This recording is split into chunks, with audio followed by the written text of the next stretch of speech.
Assalamu alaikum. I am Akbar Randhawa. In last lecture of Dietetics 2, I discussed about the medical nutrition therapy for lower intestinal related disorder. Now I discuss about the medical nutrition therapy for liver disease progress slowly के liver का जितने भी issues हैं उसमें slowly progression आती है, हमें एक पीरियड के बाद पता चलता है कि इसको ये इश्यूज क्रिएट हो गया है। ठीक है, इसके जो मेन सिम्टम है, प्राइमरी सिम्टम उसमें ये होता है कि उसमें फटीक, मसल पेन शुरू हो जाता है या फिर फटीक शुरू हो जाती है। ठीक।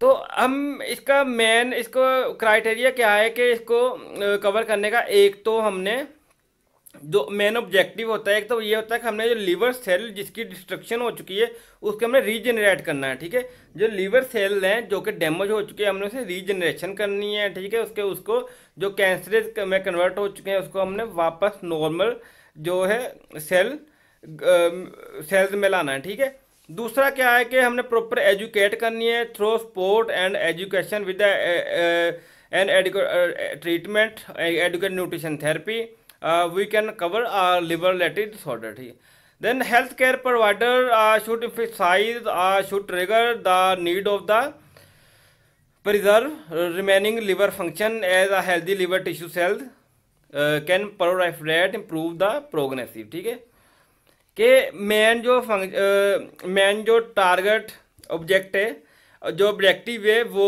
हेल्थ, जितने भी हेल्थ कंसल्टेंट्स हैं उनका यही है कि हमने जो लिवर सेल्स हैं वो डैमेज हो चुके हैं, हमने उसकी प्रोलिफरेशन को हमने हेल्दी लिवर टिश्यूज में कन्वर्ट करना है। ठीक है, और जो उसकी जितने भी कॉन्सिक्वेंसेज हैं प्रोग्नोसिस रिलेटेड उसे हमने इम्प्रूव करना है। ठीक है, देन एडिशनल क्या है कि हमने जो भी डैमेज हो चुका है लिवर, ठीक है, उसको हमने प्रिवेंट करना है। ठीक है, बाकी ये है कि अगर नहीं प्रिवेंट कर फिर उसको फर्दर ट्रांसप्लांटेशन कर देते हैं, लिवर ट्रांसप्लांटेशन करते हैं तो फिर वो ग्रोथ होता है। ठीक है, वो बाद का काम है। मेन फोकस यही है कि जो जितना लिवर डैमेज हो चुका है उससे प्रिवेंट करना। देन लिवर फंक्शन, लिवर के कुछ बहुत हमारे बॉडी में मेन फंक्शन लिवर के, स्पेशली मेटाबॉलिज्म में क्या है कि उसने जो हमारी बॉडी में ग्लूकोज होता है उससे कन्वर्ट करना होता है ग्लाइकोजन स्टोरेज फॉर्म में। ठीक है, हमारी बॉडी में जो ग्लूकोज होता है सारा कन्वर्ट कौन करता है?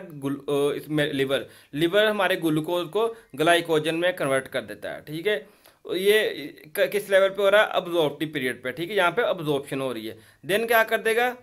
ये जो ट्राइग्लिसरॉल है, ठीक है, इसको करेगा ग्लाइकोजन ट्राइग्लिसरॉल में ये क्या करेगा? हमारी बॉडी का जो ग्लूकोज होगा वो उसे ग्लाइकोजन और ट्राइग्लिसराइड में कन्वर्ट कर देगा। देन क्या है कि जो ग्लैक्टोज है या फ्रुक्टोज है उसको ग्लूकोज में कन्वर्ट करेगा। ठीक है, उसके अलावा जितने अमाइनो एसिड हैं जब स्टोरेज, आपने एक बार याद रखनी है कि आप जितना भी आप फूड ले रहे हैं उसको जो स्टोरेज होनी है वो ग्लाइकोजन फॉर्म में होनी है। ठीक है, फिर इसका क्या काम है कि इसमें जो अमाइनो एसिड होते हैं इसको ये फैटी एसिड में कन्वर्ट करता है। ठीक है, जो कि फर्दर इनकॉर्पोरेट करता है ट्राइग्लिसरॉल में, जो कि अब्जॉर्प्टिव फैक्टर पीरियड में होता है। ठीक है, देन क्या है कि ये ट्राइग्लिसरॉल की सिंथेसिस करेगा और उसे सक्रिएट करेगा लो डेंसिटी लाइपोप्रोटीन। ठीक है, और लोअर डेंसिटी लाइपोप्रोटीन रिसेप्टर भी।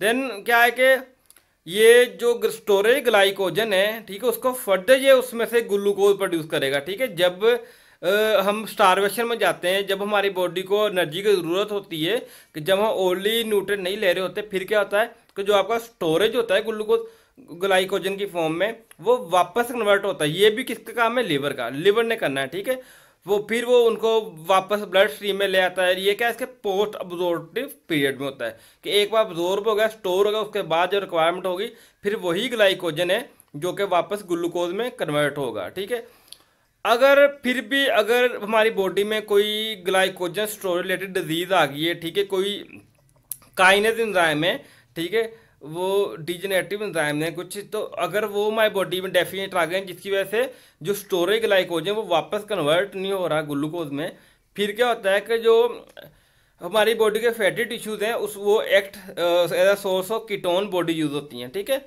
अगर हमारी बॉडी को किसी और वजह से हमें एनर्जी नहीं मिलती, कि जो हमने पढ़ा है ना ग्लूकोन्यूज जैसी formation of glucose from non carbohydrate source ही। ठीक है, ये उसमें ये वही है।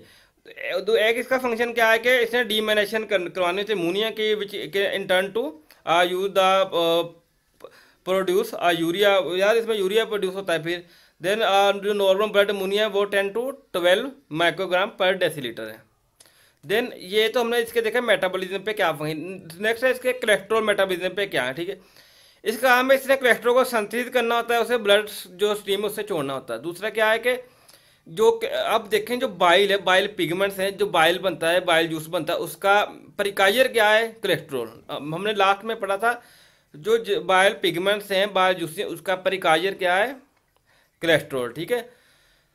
फिर वही जो कोलेस्ट्रॉल है वो सक्रीट होता है बाइल में, ठीक है, वो उसको कन्वर्ट करता है बाइल एसिड में, ठीक है। ये आप सीधा सा मैकेनिज्म है कोलेस्ट्रॉल मेटाबॉलिज्म में इसका, लिवर का। ये सारा काम कौन करवा रहा है, लिवर। डाइजेस्टिव फंक्शन क्या है कि जो डाइजेस्टिव फंक्शन का यही हो गया ना कि through bile is production and secretion. फिर क्या है कि जो संश्लेषित करवाता है, सक्रीट करवाता है बाइल एसिड को। बाइल एसिड को क्यों सक्रीट कराता है, उसके फंक्शन होते हैं स्पेसिफिकली। जिस तरह हम प्रोटीन है, प्रोटीन को ब्रेकडाउन होती है, फैट्स की इस तरह ब्रेकडाउन नहीं होती, ठीक है। फैट्स को मल्सीफाई करते हैं, मल्सीफाई करके वो ब्रेक होता है, ठीक है। मल्सीफिकेशन जिस तरह एक टू इम्परमिएबल जो इमेजरेबल जो सोल्यूशन है, जो इनडाइजेस्टिबल सोल्यूशन है, अनसोलेबल सोल्यूशन है, वो आपस में सोलेबल करने के लिए उसमें एक मल्सीफाइंग एजेंट यूज किया जाता है, ठीक है, जिसे मल्सीफायर कहते हैं। इसी तरह लिवर में फैट को डाइजेस्ट करने के लिए, ठीक है, ये जो बाइल है वो एक्ट एज एन मल्सीफायर, ठीक है, जो bile juice bile acid secrete होते हैं, ठीक है।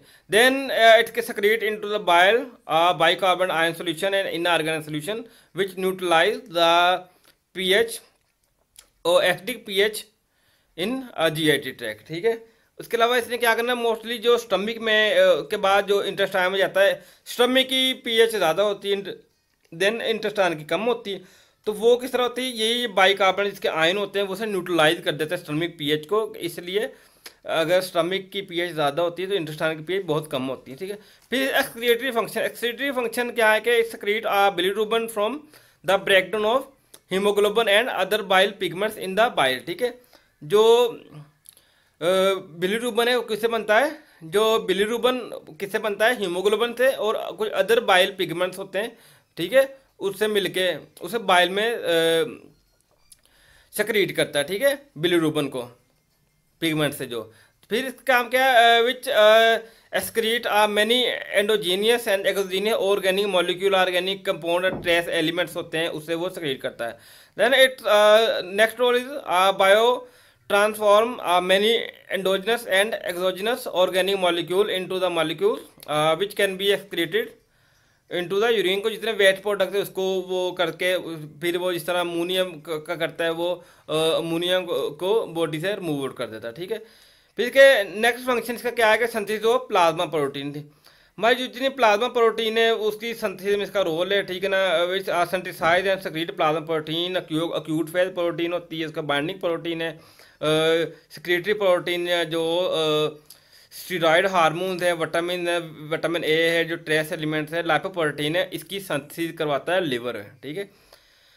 और ऐसे ही ब्लड क्लोटिंग में इसका है कि which produce prothrombin and fibrinogen which facilitate the absorption of vitamin K की फैसिलिटेशन में ये हेल्प आउट करता है, ठीक है। कि इससे होता क्या है कि जो बायोसेक्रेशन होती है उससे मल्टीप्लिकेशन होती है फैट्स की इसकी, ठीक है। इसलिए जो विटामिन के है इसकी एब्जॉर्प्शन में ये हेल्प आउट करता है। एंडोक्राइन फंक्शन में क्या है कि secrete the insulin like growth factor, insulin like growth factor होते हैं कि जब उसको रिस्पॉन्स मिलता है कि जब स्टिमुलेशन मिलती है, जो ग्रोथ हार्मोन जो होते हैं बॉडी के प्रमोटर्स वो उसे कहते हैं, ठीक है, insulin like growth factor release होते हैं वहाँ पर, ठीक है। Which growth of stimulate the stimulating mitosis of the very tissue में ये माइटोटिक जो सेल डिवीजन होती है वो भी परफॉर्म करता है। उसके अलावा जो D2 होती है इनएक्टिव फॉर्म में, उसमें उसको कन्वर्ट करता है D3 में उसकी एक्टिव फॉर्म में, ठीक है। उसके अलावा जो थायराइड रिलेटेड हार्मोन होते हैं वो ट्राईआइडोथायरिन है, टेट्राआइडोथायरिन है, ठीक है, वो उसको T4 को T3 में कन्वर्ट करता है, ठीक है। Then also it metabolize many hormones. Then further is some function of the liver, ये लिवर के फंक्शन है इसके में, ठीक। लिवर लिवर बाइली सिस्टम है जिसके सूची ऐसे ब्लड वेसल है, इसके क्या क्या फंक्शन है, ठीक है। ये हमने ऑलरेडी लिवर इतनी बार पढ़ा है कि जो लिवर है, लिवर का मेन फंक्शन क्या है कि एक तो इसने न्यूट्रिएंट रिसीव करने होते हैं हम इसोफिगस से, ठीक, सॉरी उससे इसने क्या करने होते हैं, जो रिसीव करने होते हैं न्यूट्रिएंट्स जीआईटी ट्रैक से, ठीक है, उस पर प्रोसेस करना होता है, ठीक है, फिर उसने उसको थ्रू आउट द बॉडी उसे डिस्ट्रीब्यूट कर देना, ये है लिवर का फंक्शन, ठीक है। जितने भी न्यूट्रिएंट उसे रिसीव होते हैं डाइजेस्टिव ट्रैक के थ्रू, उसको प्रोसेस करता है, फिर उसको यहाँ पे डिस्ट्रीब्यूट करना होता है, उसे डिस्ट्रीब्यूट करता है बॉडी में। फिर बाइली सिस्टम भी एक बॉडी में वर्क कर लेता है, वर्क करता है, ठीक है, जिसमें गाल ब्लैडर है, ठीक है। ये क्या करता है, वो गाल ब्लैडर का काम क्या है, उसने स्टोर करना होता है, सक्रीट करना होता है बाइल को, ठीक है, बाइल ब्लड के थ्रू जितनी की ज़रूरत होती है उतना ही करता है, ठीक है। ऐसी हैप्टिक वैन है, हैप्टिक वैन है, इसका काम क्या है, ये जो लिवर टू हार्ट ये इसको रिटर्न करती है ब्लड को, ठीक है, लिवर से दिल में वापस जाता है ब्लड। ऐसे ही हैप्टिक आर्टरी का क्या है कि ये ऑक्सीजन जो ऑक्सीजनेटेड ब्लड होगा, ठीक है, उसे हार्ट टू वापस लिवर में लेके आएगा, ठीक है। वो हैप्टिक पोर्टल वैन के थ्रू जब जाता है ना, वो डीऑक्सीजनेटेड ब्लड जाता है, ये वही।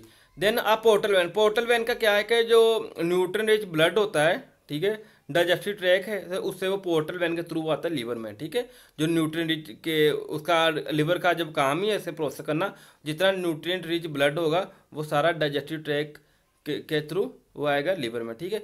ऐसे ही GIT tract vein the GI tract vein which is specially for transport absorb nutrient to portal vein, ठीक है, जो अब्जॉर्ब न्यूट्रिएंट है उसको वो वापस पोर्टल वैन में कन्वर्ट कर देंगे, ठीक है।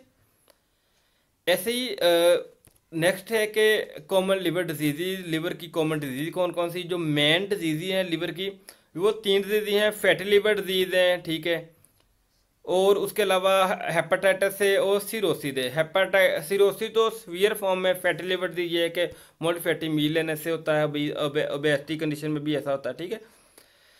फर्स्ट हम देखेंगे हेपेटाइटिस। हेपेटाइटिस क्या है कि ये इन्फ्लेमेशन होती है लीवर सेल की, लिवर की लाइनिंग की, ठीक है, अब bile tract. Hepatitis is basically the inflammation या damage of the liver cell या लिवर लाइनिंग, इसमें लिवर की इन्फ्लेमेशन होती है हेपेटाइटिस में, ठीक। It can characterize by the inflammation, इसमें कोई इन्फ्लेमेशन भी हो सकती है, कोई डैमेज भी हो सकता है, या वो कैंसरस नेक्रोटिक सेल, नेक्रोटिक जो होती है सेल डिवीजन, वो जो अब नॉर्मली सेल डिवीजन होती है, ठीक है, ड्यू टू कैंसर उसे नेक्रोटिक सेल डिवीजन कहते हैं। उसके वेरियस रीजन हो सकते हैं, वो क्यूट भी हो सकता है, हेपेटाइटिस क्रोनिक भी हो सकता है, ठीक है। और इवन इसकी कुछ ऐसी फॉर्म भी हैं जिसमें वो सडन डेथ हो जाती है इन पैचेस में, ठीक है। Then the some progress to the cirrhosis, ऐसी सिरोसिस क्या है कि जब हेपेटाइटिस सी फॉर्म में चला गया वो उसमें सिरोसिस होता है, ठीक है। उसमें फर्दर क्या है कि कुछ लो ग्रेड की इन्फ्लेमेशन होती हैं। अब है कि हेपेटाइटिस जो है, फीचर ऑफ हेपेटाइटिस क्या क्या है, हमने हेपेटाइटिस ए का सुना है, बी का सुना है, सी का सुना है, लेकिन पता नहीं ये होते क्या हैं, ठीक है। इसका मेजर मोड ऑफ ट्रांसमिशन क्या होगा, इसकी क्रोनिक डिजीज रेट क्या है, वो हम इसमें देखेंगे। जो हेपेटाइटिस ए का जो 48% वायरल इन्फेक्शन रेट है, वो मोस्टली फीकल के थ्रू या ओरली वो ट्रांसमिट होता है, ठीक। क्रोनिक स्टेज इसकी इतनी नहीं होती, विटामिन हेपेटाइटिस ए क्योरेबल है, ठीक है, इसकी वैक्सीन प्रॉपर अवेलेबल है, पहले इशू था। ऐसे ही विटामिन हेपेटाइटिस सी है, हेपेटाइटिस जो बी है, जो हेपेटाइटिस बी है 34% ऑफ वायरल काजेज हैं, मोस्टली ये ब्लड बॉर्न है और ये सेक्सुअल ट्रांसमिशन के थ्रू जो हेपेटाइटिस बी वायरस काज होता है, ठीक है। मोस्टली ये 10% अडल्ट में होता है, 90% इन्फेंट्स में होता है। वैक्सीन भी इसकी अवेलेबल। सबसे ज़्यादा इशू बनता है हेपेटाइटिस सी का। हेपेटाइटिस सी का 50% वायरल काज है, इसके ये ब्लड बॉर्न है, तो इसका 80 से 90% क्रोनोलॉजिकल कंडीशन काज होती है कि इसमें इशू बनता है जब ये लिवर का इशू बनता है, ये बाकी ऑर्गन भी डैमेज हो जाते हैं, ठीक है। देन सिम्टम इसके ये हैं कि इसमें फटीक, नोजिया, एनोरेक्सिया, ठीक है, pain in the liver area, और या इसमें स्लाइटली टिगर पेन जो होती है लिवर में बार बार पेन हो रही होती है, वो नहीं होती है। इसके मिड और क्रोनिक स्टेजेस पे डिपेंड करता है कि इसमें क्या इशू है। इसमें एक हिपाटोमेगैली आपने सुना होगा, हिपाटोमेगैली के enlargement in the size of the liver कि हिपैटोमेगाली में लीवर का साइज ज़्यादा होता है। ये उसके कुछ इश्यूज जिसमें जॉन्डिस होता है, जो कि फिजिकल पेन से नजर आता है कि इसमें येलो पिगमेंटेशन होती है स्किन की, टिश्यूज की जितने भी, ठीक है। स्किन येलो हो जाती है, आईज येलो हो जाती हैं, नेल पिगमेंटेशन येलो हो जाती हैं, ठीक है। तो इसमें जॉन्डिस होती है। इसमें ये क्या होता है, डिस्कलरेशन होता है, स्किन होती है, यूरिन होती है, एंड जो वाइटी पोर्शन होता है आईज का उसमें हो जाता है। कि इसमें सिम्टम्स क्या हैं, हेपेटाइटिस में फीवर और diarrhoea, muscle pain, skin rashes इसके मेन सिम्टम्स हैं। अब जब इसकी सेवेरिटी को हम किस तरह मेजर करते हैं, ALT AST अल्कलाइन ट्रांसफरेज जो है, ठीक है, SGOT SGPT का आपने सुना होगा, जो लिवर फंक्शन टेस्ट होता है उसमें होता है serum glutamate transferase, serum glutamate pyruvate transferase. ये दोनों ये एंजाइम हैं जिसकी हम असेसमेंट करते हैं इन माइनो ट्रांसफेरेज की बेस पे कि लिवर का किस तरह डैमेज हो चुका है, ठीक है। जो MNT होगी इसका मेन हमें रेस्ट पे फोकस करना है, रेस्ट के उसके अलावा अगर अल्कोहलिज्म में से नॉन अल्कोहलिक भी लेके आना है, और डाइट है। ये 2-3 पैरामीटर जिससे हम चेक करके इनको हम कवर कर सकते हैं। रेस्ट का ये है कि रेस्ट करने से एक तो इसकी एपिटाइट नॉर्मल होगी, ठीक है, ऐसे ही जो लिवर की टेंडनेस होगी उससे प्रिवेंट कर सकेंगे। उसके अलावा जो यूरिन है वो बिलीरुबिन फ्री हो जाएगा। देन आर नॉर्मल कर which return to stool and serum bilirubin is less than 1.5। Third it is involve 2 to 3 week of bed rest. यही कि इसको प्रॉपर बेड रेस्ट देना चाहिए, इसको वही टेंडनेस नहीं होगी और बिलीरुबिन कंसंट्रेशन डिक्रीज हो जाएगी। डाइटरी मैनेजमेंट ये है कि एक तो देखें कि इसमें बॉडी की सेल्स की डिस्ट्रक्शन हो चुकी होती है, इसमें एनर्जी हमको ज़्यादा चाहिए होती है। जो पेशेंट होते हैं, हमको नहीं, जो पेशेंट होते हैं उसमें ये 3000 to 400 तक हम एनर्जी देते हैं। मोस्टली हमें इसे इंटरनली फीडिंग पे, पारेंटल फीडिंग पे भी ले जाना पड़ता है, ठीक है। इसमें यह कि 2500 to 1400 जो के 4000 कैलोरी तक हमें इसे प्रोवाइड करना होता है, ठीक है। Diet should be high carb diet which is essential not only a source of calories but because of protein value of the carbohydrates in the prevention or treatment of injuries of liver disease। अब इसमें ये कि हमने carbohydrates भी handsome amount में देने चाहिए और प्रोटीन भी, लेकिन ये कि इसमें जितना भी चाहें कि गुड सोर्स है जो रेडली एब्जॉर्ब प्रोटीन है, रेडली एब्जॉर्ब जो फाइबर, जो इसमें कार्बोहाइड्रेट्स हैं रेडली जो एब्जॉर्ब, जो इसमें फैट्स हैं वो देना चाहिए। प्रोटीन के अब देखेंगे उसमें लिवर की डिजनरेशन हो रही है, लिवर सेल टूट रहे होते हैं, नेक्रोटिक सेल डिवीजन हो रही होती है, इन्फ्लामेशन हो रही होती है, इसमें प्रोटीन चाहिए होती है। 1.5 to 2 ग्राम पर डे पर किलोग्राम बॉडी वेट रिक्वायरमेंट हो जाती है उसकी प्रोटीन की, ठीक है। उसको फिर सोर्स ऑप्टिमम बेनी प्रोटीन सोर्स पे भी लगा देते हैं। Then ample intake of the protein essential for regeneration of the liver tissue. वही जो मैंने आपको ऑलरेडी बताया है कि जब तक आप ये इसकी रीजनरेशन नहीं करेंगे आप इसके फंक्शन कंट्रोल नहीं कर सकते, ठीक है। अगर उसमें फैट का ये कि अगर टॉलरेबल नहीं हो सकता तो उसके हम फैट को रिस्ट्रिक्ट कर देना, ठीक है। उसके अलावा फैटी क्योंकि मेरे से वैसे ही नोजिया क्रिएट होता है, इसलिए हमने अवॉइड करना है, ठीक है। Then absorption of the fat from the intestine is impaired because of lack of biocide, ठीक हो गया। Fried foods are barely tolerable, यार हम फ्राइड फूड देनी, फैटी फूड नहीं देनी, लेकिन ये कि हमने इसे फिर भी medium chain triglyceride form में इन्हें फैट प्रोवाइड करते रहना है कि, ठीक है, क्योंकि फैट्स की बॉडी में प्रॉपर रिक्वायरमेंट है, ठीक है। Then a food which cause dyspepsia. Dyspepsia क्या है, जो फूड इनटेक करते हैं गले में, थ्रोट में उनके, ठीक है, या अपर जो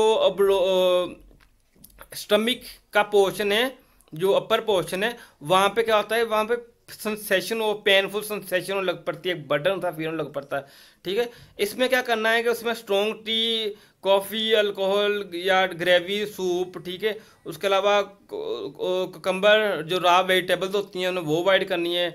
जो रॉ अनराइपेंड फ्रूट्स हैं जिसमें उसमें नट्स हैं और स्किन पील वाले फ्रूट्स होते हैं वो हमने अवॉइड करना हुआ। पिकल नहीं टेक कर सकते, स्पाइसी नहीं ले सकते, कॉन्डिमेंट नहीं ले सकते इसमें, ठीक है। डिस्पेप्सिया क्या है, डिस्पेप्सिया में जो अपर एब्डोमिनल रीजन है वहाँ पे एक सेंसेशन आती है, पेनफुल सेंसेशन होती है, बर्डन आता है, ठीक है। देन ये है कि हमने जो फूड यूज करना है वो उसे थोड़ली कुक करना है। Then cirrhosis I will discuss in next lecture. Okay, अल्लाह हाफिज़।